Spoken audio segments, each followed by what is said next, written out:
Master Ashraf साहब अपने शागिर्द को रियाजी का सवाल समझा रहे थे और मौजू जमा था, मकसद जमा का कंसेप्ट समझाना था।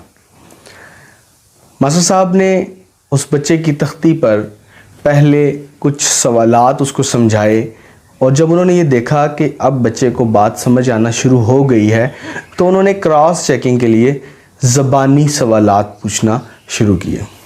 मास्टर साहब कहने लगे कि बेटा, अगर तुम्हारे पास एक टॉफ़ी पहले हो और मैं तुम्हें 2 टॉफ़ियाँ और दूं तो तुम्हारे पास कुल कितनी टॉफ़ीज़ हो जाएंगी? तो वो शागिर्द रशीद कहने लगा कि सर जी, मास्टर साहब, मेरे पास कुल 3 टॉफ़ियाँ हो जाएंगी। मास्टर साहब बड़े खुश हुए कि बच्चे को बात समझ आना शुरू हो गई है। क्रॉस चेकिंग के लिए मास्टर साहब ने एक सवाल और दागा। मास्टर साहब कहने लगे कि अच्छा, आप मुझे ये बताओ कि अगर तुम्हारे पास 2 कबूतर हों और मैं तुम्हें 2 कबूतर और दूं तो तुम्हारे पास कुल कितने कबूतर हो जाएंगे? वो बच्चा कहने लगा कि मास्टर साहब, मेरे पास कुल 5 कबूतर हो जाएंगे। मास्टर साहब को बड़ा गुस्सा आया। उन्होंने कहा, पागल हो तुम, क्या कर रहे हो? पहले तुम कहते हो कि 1 टॉफ़ी मैंने दी है, 2 और दे रहा हूँ तो 3 है। क्वेश्चन मैंने तुम्हें नोटबुक पे करवाया, डायरी पे करवाया कि 2 + 2 4 होते हैं, लेकिन जब मैं कबूतर की बात करता हूँ, मैं कहता हूँ कि 2 कबूतर तुम्हें मैंने दिए, 2 तुम्हारे पास पहले हैं, तो अब तुम कहते हो कि 5 हैं। चलो दोबारा करते हैं। मास्टर साहब ने कहा, अच्छा मुझे बताओ कि मैंने तुम्हें 2 मुर्गियाँ दी और कुछ दिन के बाद 2 मैंने तुम्हें और दे दी, तो अब तुम्हारे पास कितनी मुर्गियाँ हुई?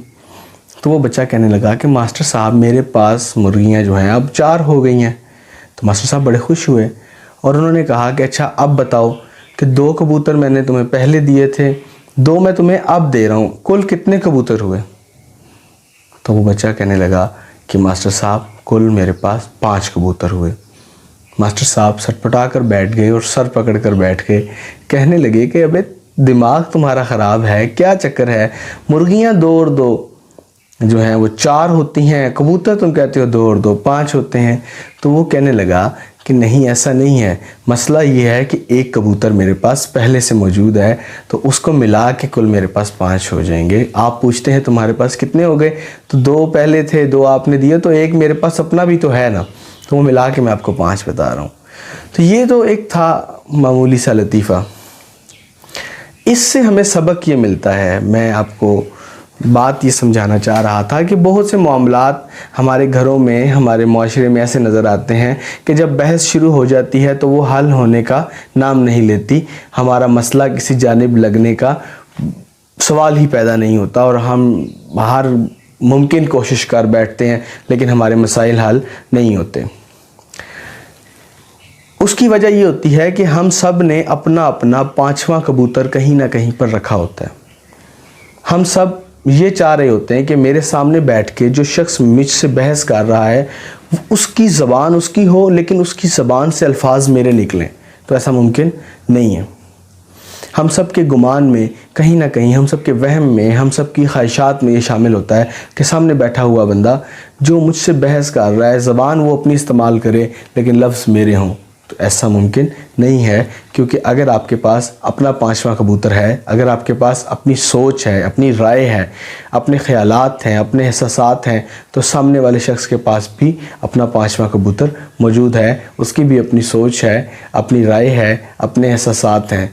तो जब भी आप ये चाहें कि हमारे मामलात हल हो जाएं, हमारे मसाइल हल हो जाएं, मैं इस शख्स के बग़ैर नहीं रह सकता, मैं इस शख्स के बग़ैर सरवाइव नहीं कर सकता, ये शख्स मेरे लिए बहुत इम्पोर्टेंट है, तो जब आप उस बंदे के साथ, उस शख्स के साथ गुफ्तगू करें, कभी ऐसा वक्त आ जाए तो आपको अपना 5वां कबूतर गुम करना पड़ेगा, आपको अपनी सोच को मारना पड़ेगा, उसकी बात को उसकी तरह समझना पड़ेगा, और एक वक्त आएगा इंशाअल्लाह ताला कि वो शख्स भी अपना 5वां कबूतर मार कर, गुम करके आपकी बात को आपकी तरह समझेगा। लेकिन इस सब के लिए ज़रूरी है कि आपने सबसे पहले अपने 5वें कबूतर को गुम करना है। अगर आपको लगे कि इस बात से, इस वीडियो से आपको फ़ायदा हुआ है, तो कमेंट सेक्शन में मुझे ज़रूर आगाह करें। अस्सलामु अलैकुम वरहमतुल्लाहि बरकातुहू।